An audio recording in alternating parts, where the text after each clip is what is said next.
آپ کسی بھی ٹائم ہم سے رابطہ کر سکتے ہیں. 24/7 ہمارے سرٹیفائڈ سائیکالوجسٹ موجود ہیں.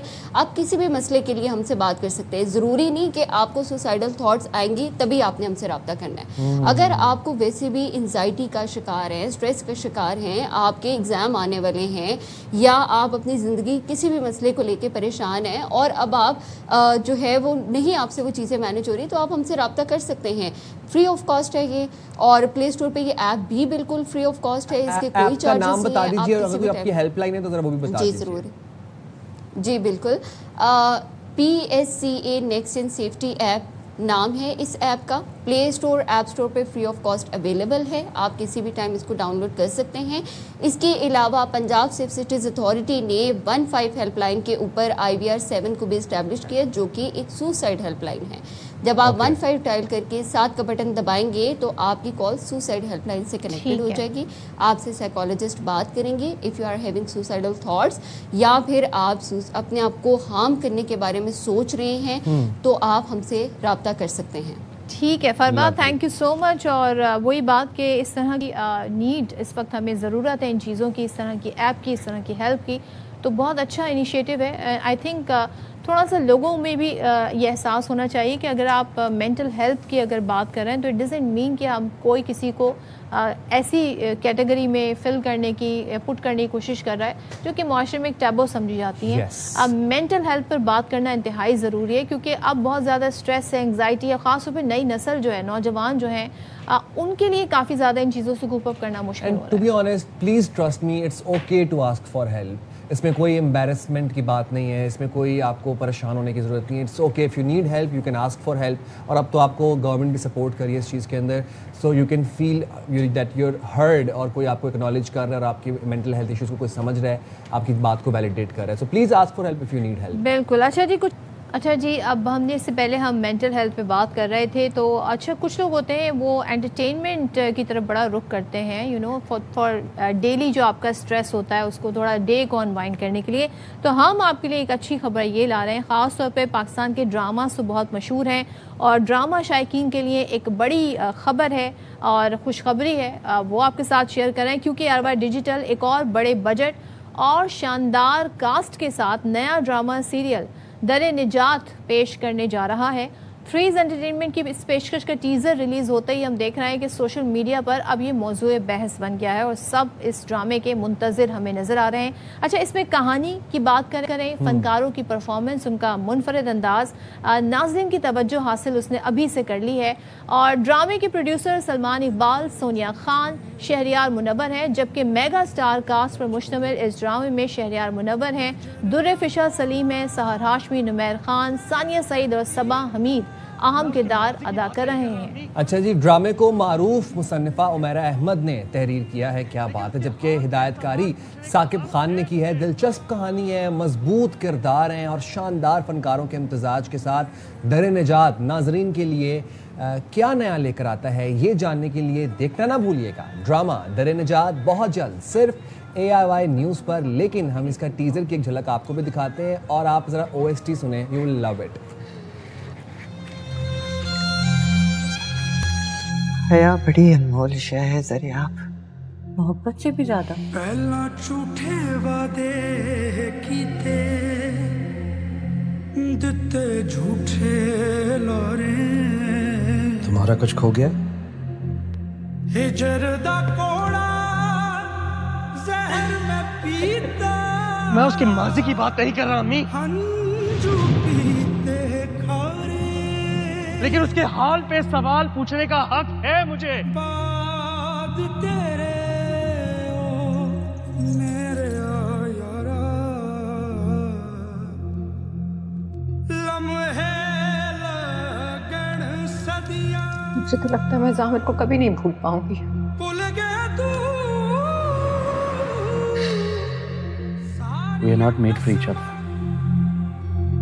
میں اسے ختم نہیں کروں گا, وہی اسے ختم کرے گی, اور میں انتظار کروں گا کہ وہ اسے ختم کرے.